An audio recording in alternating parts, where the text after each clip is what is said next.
Welcome to The Whole View. I'm Stacy Toth of Real Everything. I'm here each week to dive deeper into how we can find happiness and health inside and out through self-love, body positivity, and discovering new ways to be our best selves. Before we get started, a reminder, this podcast is for general educational purposes and is not intended to diagnose, advise, or treat any physical or mental illness. We always recommend that you see a licensed health professional accordingly. Today, I welcome Natasha Trenev, who has been part of a family with a 750-year history of producing beneficial yogurt prized by the royal family of Yugoslavia. Natasha is the founder and president of Natren, a Lactobacillus Acidophilus NAS strain probiotic rooted in 40 years of research and science in the field of probiotics. So, Natasha, welcome to The Whole View. I'm excited to dig into some geeky science with you, but before we do, can you tell us a little bit about yourself? Yes, I've been in the industry, the health food industry, and specifically fermented foods, and introduced the whole field of probiotics for 56 years. I've set standards for yogurt and kefir in various states. That was introduced by my family in the late 1960s while I was still a student at UCLA, and crossed 16 to 20 state lines with dairy products across the America, which was never done before. Established refrigerated sections in health food stores, taught people on the benefits of fermented foods if they were standardized, because unfortunately now, not all the fermented foods are standardized, and there's a lot of confusion about probiotics, a field that I introduced to the world public in 1982. So it is a profoundly, how should I say, helpful concept to understand because it really affects the health of the whole body. I was born in 1981, so it's a little surprising to hear that probiotics have only been around as long as I have. I know before we got started, we were chatting, and I have referred to them and my previous co-host on the show as little pets in our microbiome, right? We have alive bacteria, good and bad, in our gut. And the probiotics can sometimes have the ability to go in and weed out the bad stuff and replace it with good stuff. And I know you have thoughts and your own analogy for this. I think it would be helpful if maybe we could start there. Right. Well, first of all, to qualify why I have the lead in this field is because I set the probiotic labeling standard twice. Once for the National Nutritional Foods Association, which was accepted by thousands of members of retailers, distributors, educators, brokers, professionals in the health food industry. And that was in July of 1989. And then that same standard was read into congressional record in 1995. So specifically, what people need to understand that we are more microbes than we are human cells. Our intestinal tract alone has 100 trillion microbes, whereas we only have 50 trillion cells in our body or that make up our body. And that these microbes are really aliens to our body. And we have to establish this, what I call symbiosis or beneficial cooperation to make everything in our body function more properly and essentially, because without these bacteria, frankly, we wouldn't be alive. So misusing the term and using microbes to treat symptoms is really the wrong way to go, because these are smart one-celled brains, and they don't behave because somebody has a marketing plan or somebody wants to get rid of a symptom. The probiotic bacteria are not to be used for symptomatic relief. If you have the right probiotic microbes that have evolved with Homo sapiens, one for the small intestine, one for the large intestine, one for the transient flora, and one for infants and sensitive people, those are the only ones that I have found that have been in the literature for more than 100 years. And I can certify that they're safe at any level. And for 40 years, I have had no complaints of anybody getting ill or, God forbid, ending up in their doctor's office or the hospital. So it has an impeccable safety record. And I think that's what people need to be concerned with. First, that the products are safe. And number two, that they're effective and that everything has been thought through so that these microbes are incentivized to work with us to make us healthy because they're not going to waste cellular energy to impress us. And one of my big beliefs is in safety and testing. So I know we're going to get into that in a little bit, but I do want to talk about the idea that you're bringing up about symptom relief, because even on your website, you talk about the immune and digestive functions being benefited, mental health and gut health being Mhm. related, so benefit there, improved skin health, which I myself, my inflammation first shows on my skin. So I noticed that immediately with probiotics. And then also improved longevity or aging with getting these microbiomes, the bacteria, the Mhm. single cells, brains, as you call them, to be in that symbiotic relationship. Can you talk a Mhm. little bit about that? Sure. Well, you mentioned all those areas that the probiotics help the body deal with, and that's what I'm talking about. So, in my 40 years of research, and I have just on Lactobacillus acidophilus more than 10,000 research articles in the most prestigious journals across the world, is that I've chosen bacteria for the small intestine. Now, the small intestine is about 20 feet long, and that's where most of your absorption and the regulation of your digestive process takes place. In other words, that's where the immune cells are lined up on the intestinal wall, and the very basic function of nutrition passing the intestinal barrier to fuel our body happens.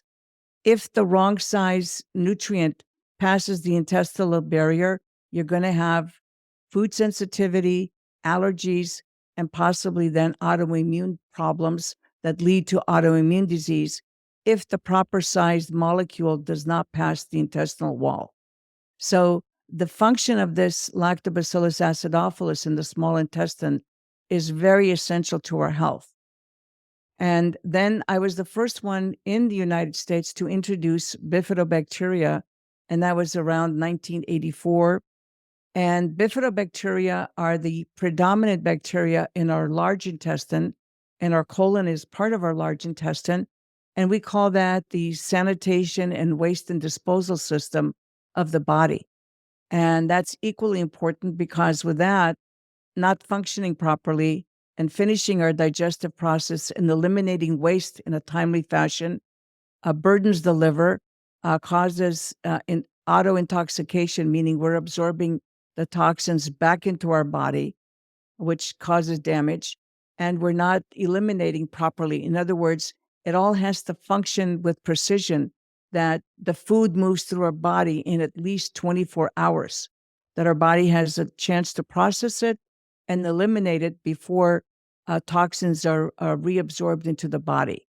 So the bifidobacteria serves incredibly important function in that elimination process. And then I introduced a third bacteria, which has been historically found in Bulgarian style yogurt. And as the Bulgarians were first identified as the long lived and healthy people at the turn of the 20th century by a very famous Russian professor by the name of Ilya Mechnikov, who was a colleague of Louis Pasteur. And he found that the people in Bulgaria lived a long life because they consumed this Bulgarian yogurt that had this very important bacterium, which is called Lactobacillus bulgaricus, which works with the other two bacteria, the Lactobacillus acidophilus and the Bifidobacteria bifidum that I have chosen to create a unified field to not only help the body replace itself every year, because most people don't know that your body completely replaces itself every year. And if you're producing cheap proteins, you're going to get disease. So these bacteria work hand in hand to make sure the digestion and the breakdown of proteins happens and that your body is eliminating toxins, that your immune system is not aggravated but assisted, so that the body can replace every cell in itself every year, which is 50 trillion cells a year. In other words, every minute, 10,000 cells are replaced in your body. So if that function in your GI tract is not optimal, you're going to have problems. In addition to that, the Lactobacillus acidophilus is a very important microbe for vaginal and urinary tract health. It is very important for the beauty of the skin and the replacement of the skin's cellular structure.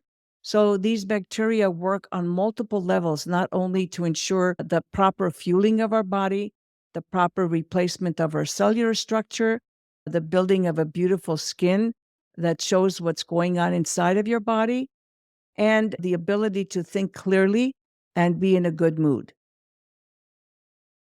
I personally have seen nearly all of those things with lifestyle changes and probiotics being one of them. It's Mhm. hard to parse out what exactly are the different things that I'm doing because I'm also getting improved sleep and different kinds of things when we're looking at bigger picture. And I Mhm. think we talk about this as being a snowball of goodness, right? One choice Yeah. you make can be beneficial down the long run. But I was interested when looking at the science to see what is actually supported versus the potential of a placebo effect or different kinds of things. And as you mentioned, there are countless and countless scientific studies showing Mhm. the benefits of probiotics. And I was impressed to find that Natren specifically, your Life Start probiotics were used in multiple studies that I found to show multiple benefits. So I want to talk a little bit Mhm. about that. There was a 2020 study that showed significant improvement in those with celiac disease, Mhm. which we'll go on to talk about, could also mean different things about autoimmunity disease and gut permeability improvement, as you mentioned. And in fact, the second 2023 study checked for other gluten related disorders in wheat and strategies for mitigating them and found that the improvement in digestive symptoms in celiac disease patients also extended to a reduction in immunogenicity. I don't know, quite know how to pronounce that, friends, Yeah. but essentially in how our body's immune system is Right. overactivating. Right. Well, yes. The other bacteria that I introduced to the health food industry, this was in 1986, is called the Bifidobacteria infantis. And unfortunately, only 7% of the mothers in North America are able to transfer this important bacterium to their infants, even if they're vaginally born and breastfed. And specifically, breast milk has components designed to stimulate the growth of this particular bacteria, which I introduced and then was studied in the celiac disease clinical trial that you're referring to. And the reason this bacteria is so important because it has a dual function. It downregulates the immune system, not to expose your body to infection, but to stop the overreaction of your immune cells to good proteins passing the intestinal wall. And when you miss this as a child, your body develops sensitivity to anything that doesn't look quite right. And so any protein that's meant to nourish your body passing the intestinal tract, your immune system is going to overreact. So we give names like gluten sensitivity or celiac disease. But let me explain to you in simple terms. The immune system cannot tolerate proteins it's not familiar with to transgress the intestinal wall. Why? Because microbes are virtually all protein. So they are the problem. Your immune system doesn't overreact on carbohydrates or sugars because it doesn't perceive them as a threat.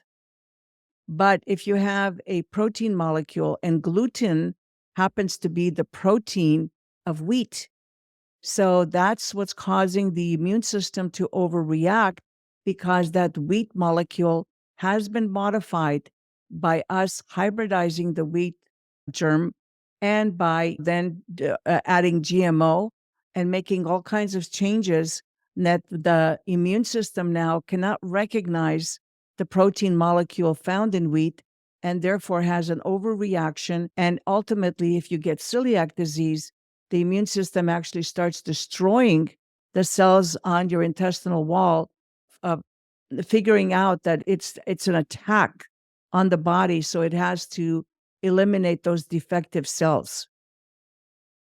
It was fascinating to me because in addition to those other two studies, what you're saying is further validated by one also in 2023 where they did biopsies.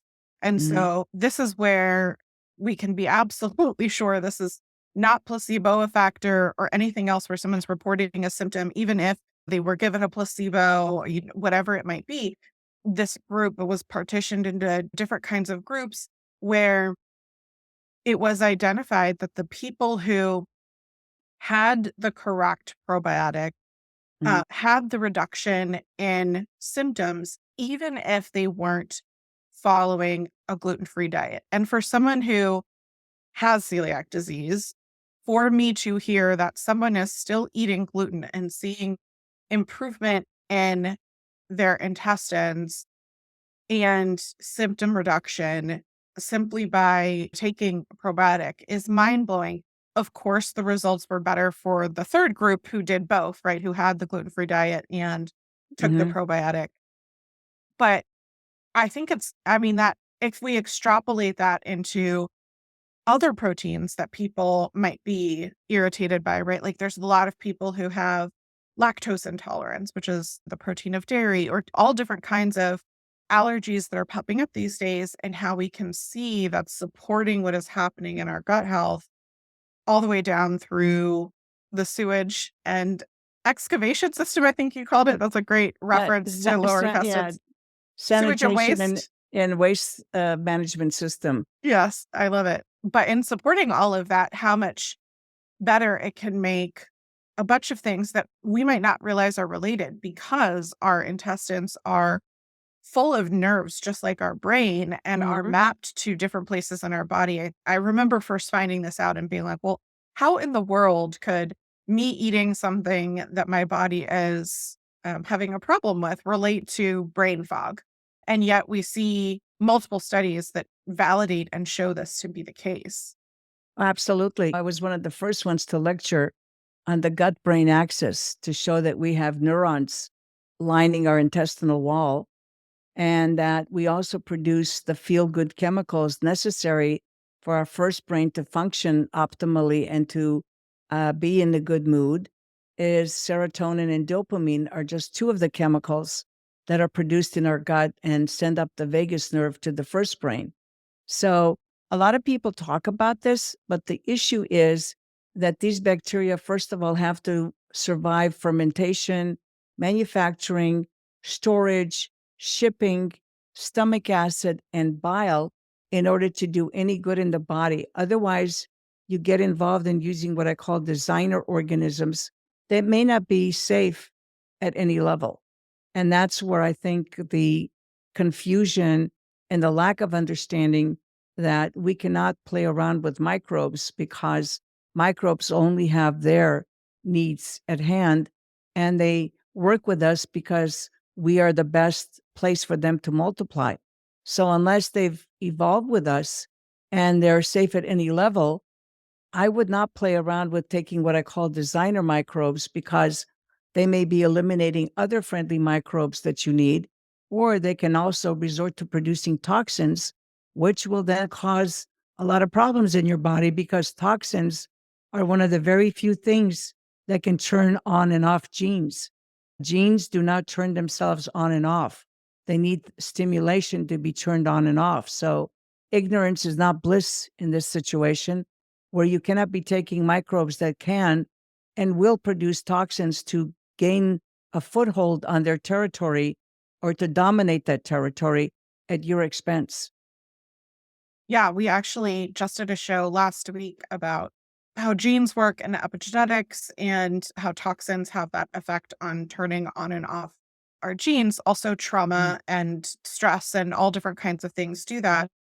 I want to finish our discussion on potential improved symptoms before getting into how we define quality when we are taking probiotic, because I do think that's an important conversation. Mhm. And so the last article that I found that I wanted to talk about was one that was done in 2020 that showed Natren to benefit extended beyond just GI symptoms. It was also looking at what the authors hypothesized as favorable symptomatic observed effects from innate immunity. And so when we look at Mhm. something like innate immunity, we can see that is going to have an overall health beneficial effect long term, reducing inflammation and improving Mhm. our immunity benefits.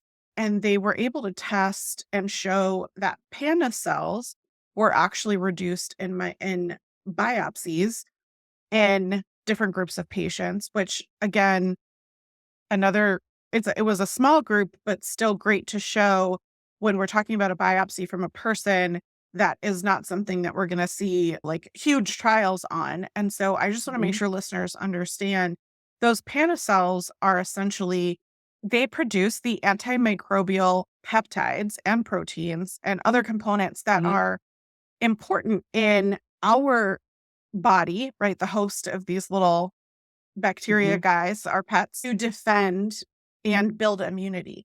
And so in order to say taking a probiotic is going to increase your immunity, and there has been a trial that has biopsied to show that to be the case, is incredibly powerful and speaks a lot to what it's doing in the body in terms of overall benefit, not just for Right. digestive. Oh, right. We could spend 2 hours talking about the specific stimulation of the Lactobacillus bulgaricus, which I ferment and sell, and the Lactobacillus acidophilus that do communicate with the innate and adoptive immune system on multiple levels. For instance, the bulgaricus will communicate with the killer cells to make sure that if the body's being invaded by a virus or a microbe, that it has the proper reaction and not overreaction.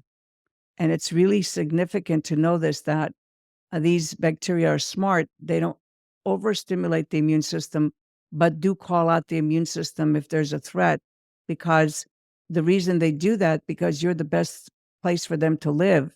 And so they will produce the peptides and the antimicrobial compounds to assist the body to defend itself. I think we're in agreement on so many benefits from taking probiotics, and this is just not even 1% of the studies that are out there about the benefits, just the ones that Mhm. I was researching and found specific to the work that you're doing. And so I wanted to call those out as being a basis for a lot of the work that you're doing, very science Mhm. backed, and I am very science forward on the show. And I was surprised to see in multiple places on this site that you talk really not great about spore-based probiotics. Specifically, you Mhm. have an article called "Spore-based probiotics are bad." And I'm gonna read an excerpt from that, and then I'm going to talk a little bit about that with you. Sure. So, for listeners that don't know, spore-based probiotics are also called soil-based probiotics, and they are as stated from those sources versus some of the other sources, Natasha, that you've been talking about as Mhm. you create these different strands. And so you can see multiple strands in soil-based probiotics. It's not like it's just one strand either. So it can vary from brand to brand, just like lacto-based probiotics can vary brand to brand. So I just want to put that out there. It's not like a one size fits all in any Mhm. probiotics. But from what Natasha is on your site about spore-based probiotics, you say one source of probiotics that Natren is particularly frustrated to see people touting is soil-based probiotics, which are often referred to as spore-based probiotics. Look out for either name when you're choosing a product for your health because they have the potential to cause more bad than good. How could something from the soil be dangerous? At face value, soil sounds natural. It could be reasonable to assume that something soil based is organic and healthy. However, spore based probiotics or soil based probiotics have a dubious health record when we look at the results of human consumption, and says you have significant concerns about this kind of probiotic. And then that's recapped into two main areas, which are a fight for space and safe and effective. So let's talk about a fight for space first. Can you help me understand why it would be assumed that spore based probiotics aren't good in the way that lactic acid bacteria are? And that, like, they have to fight for space and that there isn't good bacteria from both? No, well, first of all, let me just give you a simple rule. If you were raised by a mother who understood sanitation, even if you had your own garden, she would tell you to wash the vegetable or the fruit from your own garden. And why was that? Because she wanted you to remove the soil, even organic soil, from the fruit or the vegetable, because she didn't want you to ingest it. This is historic. This has been around for centuries. It's not just in the current decades. And one of the reasons being why that the microbes that survive in soil are much more hardy and much more resilient in the face of harsh environment. For instance, soil bacteria can change into three different shapes. If they become a spore, they will not open, and sometimes the spore organisms, you can swallow them, and if they decide not to open, they just come out with your feces. And most people don't know that 40% of your dry weight fecal matter is microbes. And so then you get no benefit. However, if they do decide to sporulate or mean to open or become a regular cell, then what happens is that when they see a territory that's dominated by other bacteria, they can and will produce toxins to outcompete the other bacteria that may have a detrimental effect on the cellular structure of your intestinal wall. So that's why we don't want to fool around with it. And they said, well, these organisms are used to ferment natto in South Korea, or they're used in India. Yes, but these cultures have found a way to use them that doesn't harm their citizens. In other words, they've developed a tolerance. And plus, if you use something to ferment something, and if it's not there after the fermentation process, it can't do you any harm. So this is where the people in our country have a lack of understanding, because we have lost that tie with a natural fermentation cycle. Most people are ignorant of even the simplest of sanitation procedures in the kitchen, and how not to cross contaminate and get your children sick, your household sick.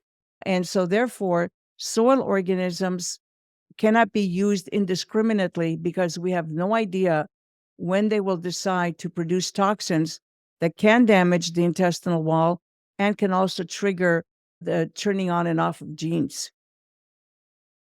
So I think from how I process this as I'm listening to you is I think that there is a difference between randomly nilly-willy going to the farmer's market, not knowing the farmer, not knowing what he's using, not knowing if he's tested his products, and just like eating a piece of lettuce with a bug on it and saying, yeah, that's helping build my immune system. And entirely different from the idea that soil-based bacteria has been symbiotic with humans long before we domesticated animals for yogurt. It was the only source of probiotic that we evolved with. And so when I think about eating foods from the earth, they were all literally grown in soil. There is no way that our ancestors could have washed with soap all of that soil I'm off. not saying, no, I'm not saying that they wash with soil. What I'm trying to tell you is that just because something is present there doesn't mean it should be amplified. If we develop a tolerance for these organisms, doesn't mean that we need to add them in large quantities to maintain or obtain health. What I'm saying is that the soil organisms come from a genus called Bacillus. Okay. Bacillus has many species. And in that species, you have very dangerous, in that genera, you have very dangerous species. And the fact is that you have no idea that by cultivating these bacteria and growing them and adding them in large numbers, that they're not going to do harm. If you picked up stuff in the soil, it was not in the billions. It was usually in the very low thousands and possibly in the millions. But you cannot culture these organisms and give it to people in the billions and assume that they're part of a healthy microbiome. They're not. The microbiome is built there to tolerate. But lactobacillus and bifidobacteria have evolved with Homo sapiens from the first day. They've been part of our normal microbiome from the very beginning. We didn't have to culture products to get Acidophilus or Bulgaricus or Bifidobacteria. They were part, in fact, a newborn infant is only healthy if more than 90% of its microbiota in its large intestine is Bifidobacteria. That's why we're having an explosion of childhood illness such as autism, attention deficit, autoimmune disease, because the children in North America are not getting this dose of bifidobacteria from their mother. And even if they're being breastfed, it's not growing that bifidobacteria. You would not want to have soil organism in a child's GI tract. I don't think any doctor in their right mind would tell you it's good to give soil organisms to newborn infants. Yeah, I'm gonna record the rest of the show separately because as the mother of a child with autism, Yeah. it's it's a bit triggering for me to hear that there's responsibility. And I will say too that there are just as many studies that I've pulled for the notes that talk positively about the results of spore-based probiotics as there are lactobacillus. And I think that it's fear mongering to make some of the claims that you're making because not all brands are not testing. Not all brands are pushing some of the things that you're talking about. And I would encourage to allow space for both. Like as a consumer, I would be more likely to buy your products if on the website we weren't negatively talking about other people. And you have so many great articles and studies and different things that are supporting the work. Mm-hmm. I I have a hard time focusing on bringing down others in order to lift one up. And that's what it Yeah. felt like to me. No, please understand, I have no other fight. I could have produced soil-based organisms. I'm a person who understands fermentation. I don't buy from a contract manufacturer. Okay. I know fermentation from the ground up. All I can tell you is that whether or not these studies are positive, it just means that soil-based organisms are good competitors. You have no idea what they're going to do in the body on a long-term basis. I But personally they've don't. been around longer. I'm sorry to interrupt you, but this is the Yeah. second time you've mentioned it. And at the top of the show, you talked about 750 years for your Mm-hmm. family in the yogurt. Mm-hmm. Soil-based probiotics have been around longer than even humans were around. So it, we do know because without the soil-based probiotics, like we literally evolved with them before we domesticated any sort of animals. No, I beg to differ because as a investor in soil-based organisms used for the environment, for growing crops and for clearing up fish ponds, I do understand how the soil organisms evolved. And just because they were present doesn't mean that we should ingest them.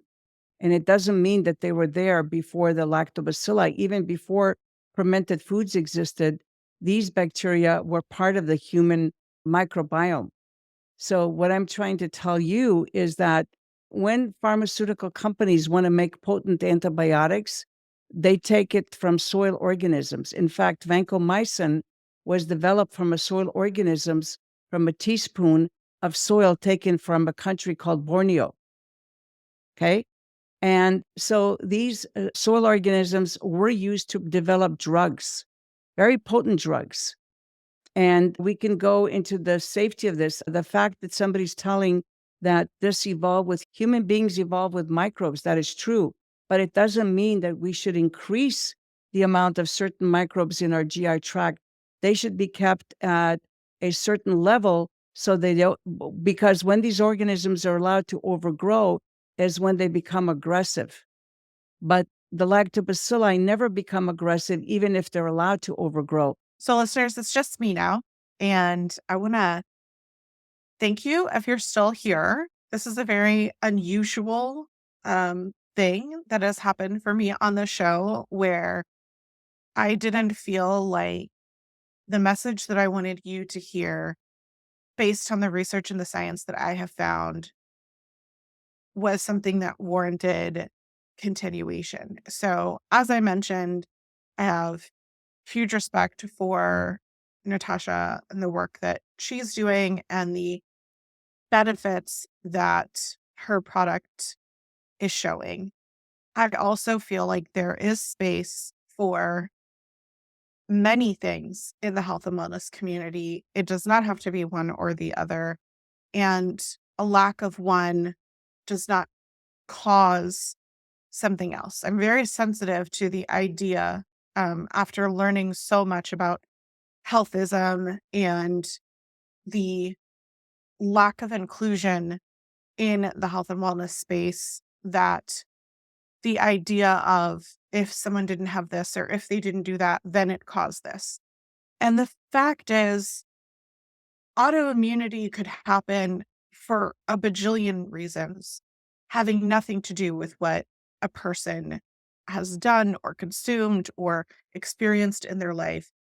And the same can be true for autism and some of the other things that were mentioned. And so, as the mother of neurodiverse people, as the spouse of neurodiverse people, as someone with autoimmune disease, I want to take a moment to say that we are all doing the best that we can. And even if you're not able to afford a high end probiotic, you didn't do anything wrong and you don't deserve bad things to happen. And there is nothing problematic about you and your body in our society that wants productivity and wants healthism above all else. So I want to pause on that. And then I want to say there is science to support that spore-based, soil-based probiotics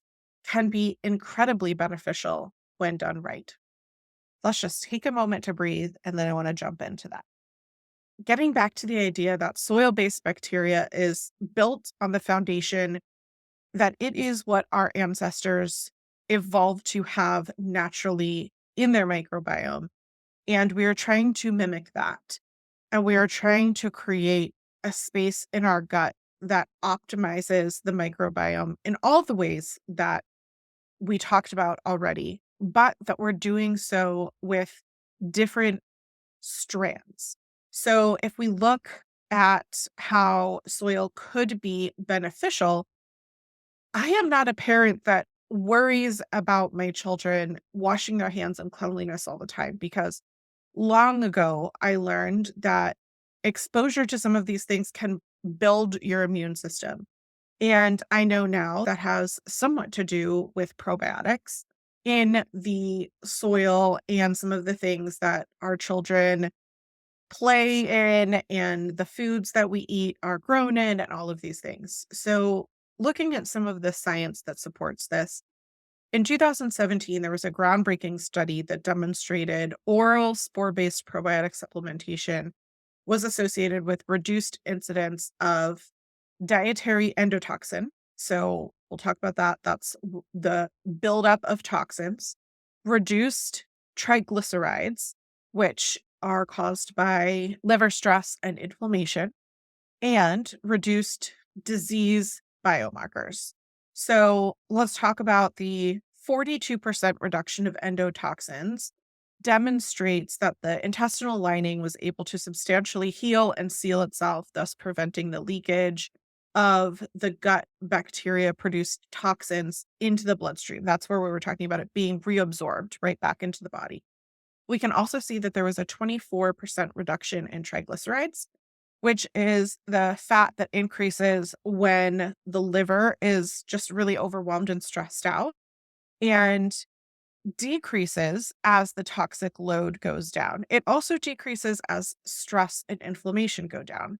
So, whether that reduction is coming from liver improvement from the reduction in endotoxins, or it could also be coming from immune strength and reduction of stress from inflammation on the body, or it could be both.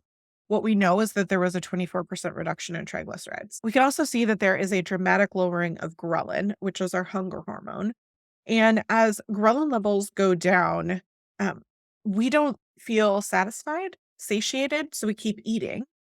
And there we might find ourselves with seeking food that feels comforting or filling that lead to potential dysregulation from higher sugar or carbohydrate consumption and the microbiome that are driving your desire for those things are going to be reduced from a probiotic.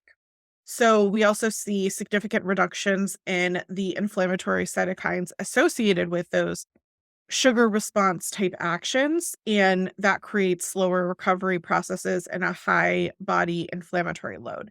So you can see how this all kind of ties together in this study that they were able to look at all of these different things to see how those, specifically the spore-based probiotics, were causing all of these improvements, but there were multiple other studies. So the 2019 study that showed a spore-based strand, specifically, I'm going to do my best to say this here, Bifidobacterium longum 1714. You've actually heard me talk about this before. This 2019 study improved the strain that was modulated in brain activity during social stress. A 2021 study that showed the same strain improved sleep, specifically during exam stress period for students. And then a 2023 study that showed the interactions between the symptoms and psychological status in irritable bowel was improved with that same bifido Bifidobacterium longum strain 1714 and had an anti-inflammatory effect as it indicated by a reduction in the circulating levels of TNFA. Ultimately, what I wanted to share in this show is that I think that there is space for us as individuals to be open to the idea that both may be beneficial for us. Or maybe perhaps more importantly, when a company sells a probiotic, they are not required to make each batch equivalent or even test outcomes and efficacy. So when we're looking at brands that are making claims about health improvements, I want to know, does that particular brand have studies supporting those health claims? And I have only ever talked about probiotics on this show that I can go into PubMed and put in either their brand name or their particular trademarked strand and see positive results, because you as a consumer deserve test results that are positive and effective for your health. And unfortunately, due to lack of regulation and oversight available to the FDA, I'm sure they would love to take care of it, but it's simply not something that they're able to do, like all of the personal care stuff that we talk about. You cannot count on them to regulate the safety or efficacy of probiotics or any supplement. And so it is a huge investment. I take supplements myself. I know it is a huge investment. And I want to make sure that I'm using brands that are backed by science and tested and really focused on safety and performance. I really don't like a fear mongering approach. And I really don't like when any person or brand tries to bring someone else down to bring themselves up. And I do think that if there's genuine concern about health or safety, there are absolutely ways to articulate that. And I try to do that here without sounding alarm bells.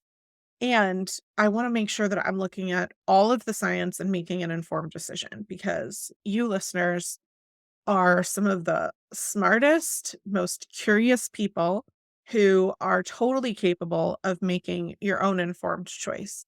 And I can see the science strongly supports what Natasha is doing. I know that Lactobacillus acidophilus has a long history of being incredible for human health, and I would be far more likely to try it based on knowing those results in the scientific studies versus being told, don't do this because it's bad, without scientific references to back that up.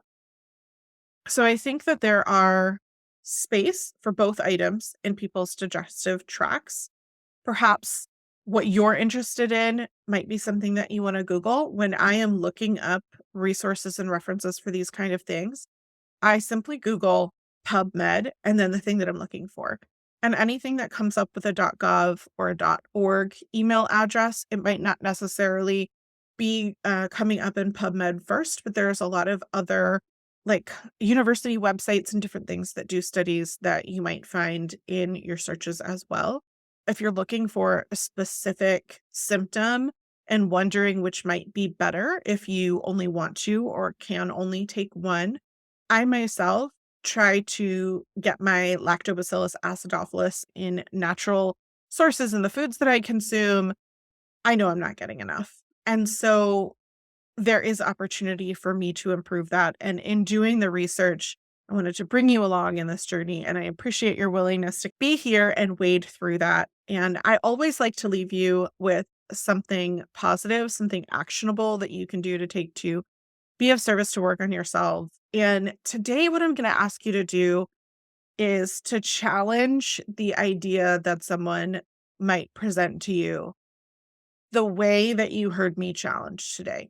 It might have been uncomfortable for you. It was uncomfortable for me. And I knew that we were going there from the top of the show. So I've been stumbling over my words, and the whole thing just was really hard and awkward for me to both respect someone and the work that they're doing and know that I want to challenge them on a belief that they have. So I want to encourage you listeners to think about your life, think about something that comes up, whether it be a book that someone recommends to you. This happened recently for me as well.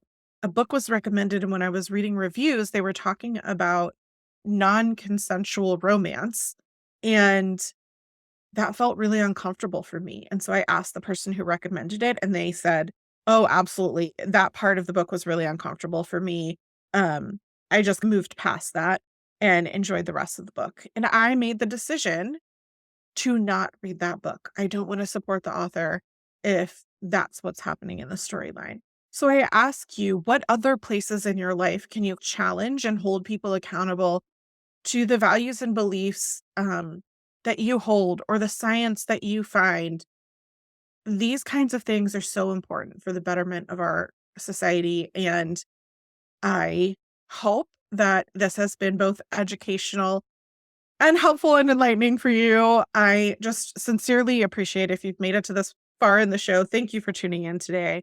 If you'd like to keep in touch, the best way to do so is through realeverything.com, where I'll have all the show notes for you, including all the study references and links to other kinds of things like the soil-based probiotic that I personally used for so long. And we had a dedicated show on that as it related to science that was backed up by reducing heavy metal loads that I mentioned briefly here today, as well as the references that Natasha provided on Natren's website.